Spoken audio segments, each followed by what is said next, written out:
मोहन काका डाक विभाग के कर्मचारी थे। बरसों से वो माधोपुर और उसके आसपास के गांव में चिट्ठियां बांटने का काम किया करते थे। एक दिन उन्हें एक चिट्ठी मिली।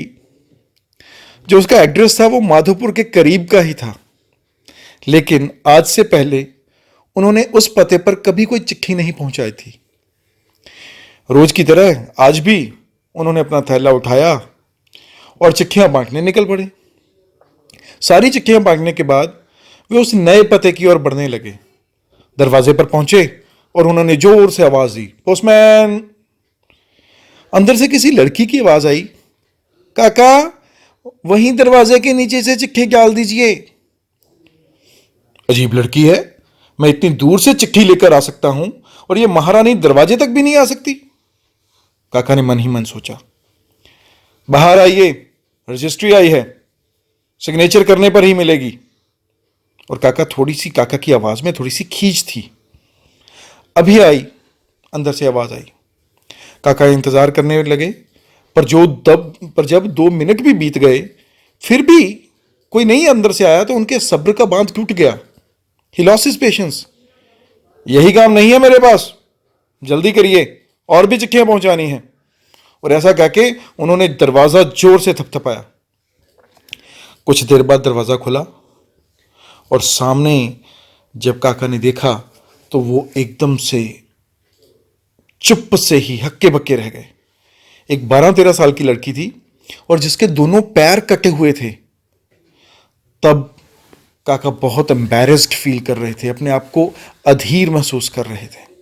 लड़की बोली, काका क्षमा कीजिएगा, मुझे माफ कर दीजिएगा, मैंने आने में देर लगा दी।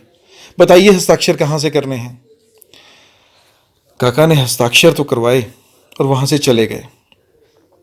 और इस घटना के बाद 8-10 दिन बाद काका को फिर उसी पते की चिट्ठी मिली। इस बार भी सारी चिट्ठियां पहुंचाने के बाद वे उस घर के सामने पहुंचे। चिट्ठी आई है, हस्ताक्षर की भी जरूरत नहीं है, नीचे से गाल दूं क्या? काका बोले। नहीं नहीं रुकिए काका, मैं अभी आई। और लड़की भीतर से चिल्लाई। और कुछ देर बाद दरवाजा खुला। लड़की के हाथ में गिफ्ट पैक किया हुआ एक डिब्बा था। काका लाइए मेरी चिट्ठी और लीजिए अपना तोहफा। लड़की मुस्कुराते हुए बोली। एक प्यारी सी मीठी सी मुस्कान थी एक छोटी सी बेटी के ऊपर, उनके चेहरे पे। इसकी क्या जरूरत है बेटा? काका थोड़ा झिझकते हुए संकोचवश गिफ्ट लेते हुए बोले। लड़की बोली, बस ऐसे ही है काका, आप इसे ले जाइए और प्लीज घर जाके खोलिएगा। काका डिब्बा लेकर घर की ओर बढ़ चले। उन्हें समझ नहीं आ रहा था कि डिब्बे में क्या होगा। घर पहुंचते ही उन्होंने डिब्बा खोला और तोहफा देखते ही उनकी आंखों से आंसू टपकने लगे। डिब्बे में एक जोड़ी चप्पल थी। काका बरसों से ही नंगे पांव चिट्ठियां बांटा करते थे, लेकिन आज तक किसी ने इस ओर ध्यान नहीं दिया था। यह उनके जीवन का सबसे कीमती तोहफा था। काका चप्पलें कलेजे से लगाकर रोने लगे। उनकी आंखों में पानी आ गया। उनके मन में बार बार एक ही विचार आ रहा था, बच्ची ने उन्हें चप्पलें तो दे दी, पर वे उस बच्ची को पैर कहां से लाके देंगे?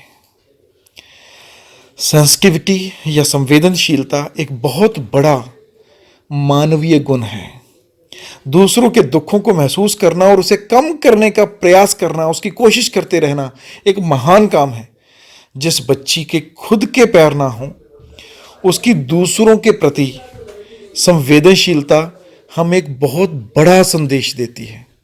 आइए हम भी अपने समाज, अपने आस पड़ोस, अपने यार मित्रों, अजनबियों सभी के प्रति संवेदनशील बने, सेंसिटिव बने।